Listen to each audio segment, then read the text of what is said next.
Hello दोस्तों, आशा करता हूँ आप लोग अच्छे होंगे। और मैं आज आप लोगों के लिए लेके आया हूँ हिस्ट्री से वैदिक सभ्यता के प्रश्न। ये प्रश्न पिछले 20 साल से पूछे गए सबसे ज़्यादा रिपीटेड क्वेश्चंस में से एक है। मेरा जो ये क्वेश्चंस का कलेक्शन होता है, ये आपको किरण का क्वेश्चन बैंक और घटना चक्र के क्वेश्चन बैंक से मैं ये उठा करके लाता हूँ। तो आशा करता हूँ आप लोगों को यह वीडियो बहुत पसंद आएगी। तो हमारा पहला प्रश्न है कि किस वेद में प्राचीन वैदिक युग की सभ्यता के बारे में सूचना दी गई है? तो इसका जो सही आंसर है वो है ऋग्वेद।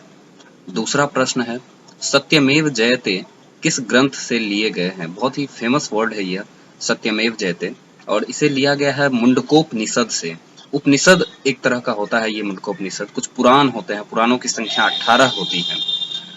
तो उसके बाद आगे तीसरा प्रश्न, कौन सा प्राचीन भारतीय नगर तीन महान संतों कपिल, गार्गी और मैत्रेय का घर था? तो मिथिला।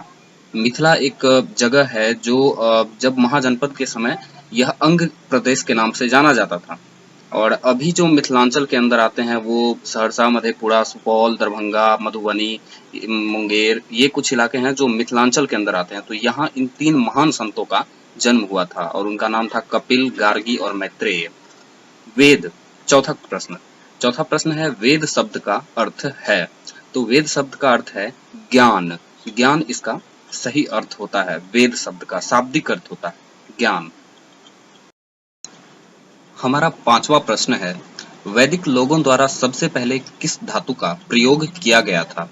तो तांबा एक जो धातु था, इसका सबसे पहले प्रयोग किया गया था वैदिक लोगों के द्वारा। उसके बाद छठा क्वेश्चन, भारत में वर्ण व्यवस्था किस लिए बनाई गई थी? तो भारत में वर्ण व्यवस्था बनाई गई थी व्यावसायिक श्रम विभाजन के लिए। ठीक है, आगे क्वेश्चन नंबर 7, भारतीय संगीत का उद्गम किसमें खोजा जा सकता है? तो यह चार वेद जो है हमारे, ऋग्वेद, सामवेद, यजुर्वेद और अथर्ववेद, तो इनमें से सामवेद में आप भारतीय संगीत का उद्गम देख सकते हैं। क्वेश्चन नंबर 8, उत्तर वैदिक काल के वेद विरोधी और ब्राह्मण विरोधी धार्मिक अध्यापकों को किस नाम से जाना जाता था? तो एक तो श्रमण नाम से जाता था और दूसरा अनार्य नाम से भी इसे जाना जाता था। तो इस क्वेश्चन का जो सही आंसर है वो होगा श्रमण।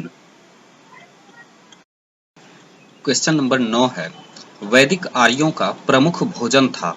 तो दूध और इसके उत्पाद, मतलब दूध इसके उत्पाद कहने का मतलब हो गया कि खीर और जो दही वगैरह होते हैं, तो दूध और इसके उत्पाद इनका सही आंसर है। क्वेश्चन नंबर 10, किस फसल का ज्ञान वैदिक काल के लोगों को नहीं था? तो तंबाकू इसका सही आंसर होगा।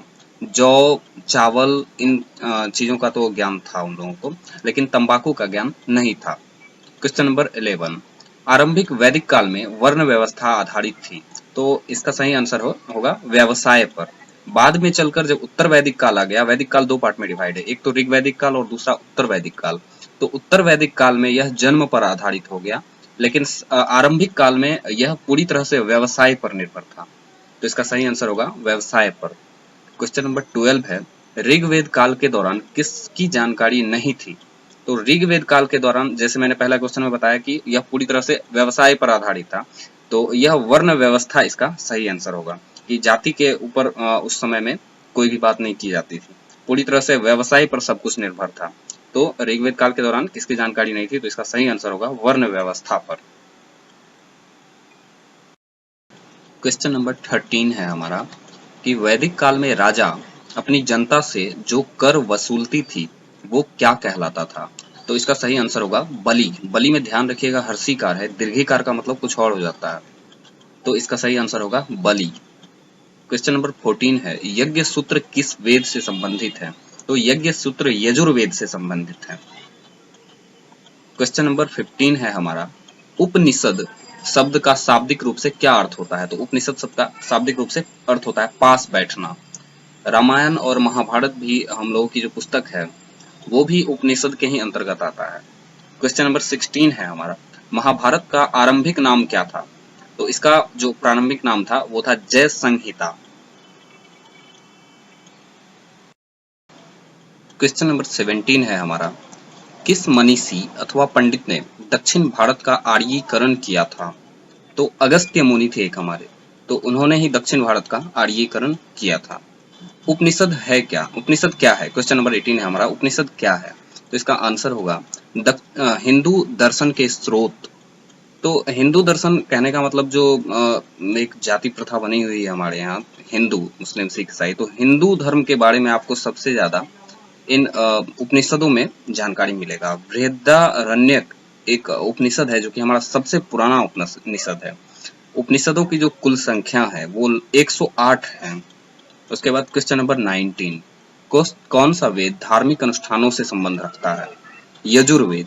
यजुर्वेद हमारा धार्मिक अनुष्ठानों से संबंध रखता है। संगीत हमारा सामवेद से संबंधित है। जादू टोना हमारा अथर्ववेद से संबंधित है। और सुक्ति वो मतलब श्लोक्स वगैरह हैं वो ऋग्वेद से संबंधित है। क्वेश्चन नंबर 20, आर्यन जनजातियों की प्राचीनतम बस्ती कहाँ है? तो सप्त सिंधु प्रदेश इसका सही आंसर होगा।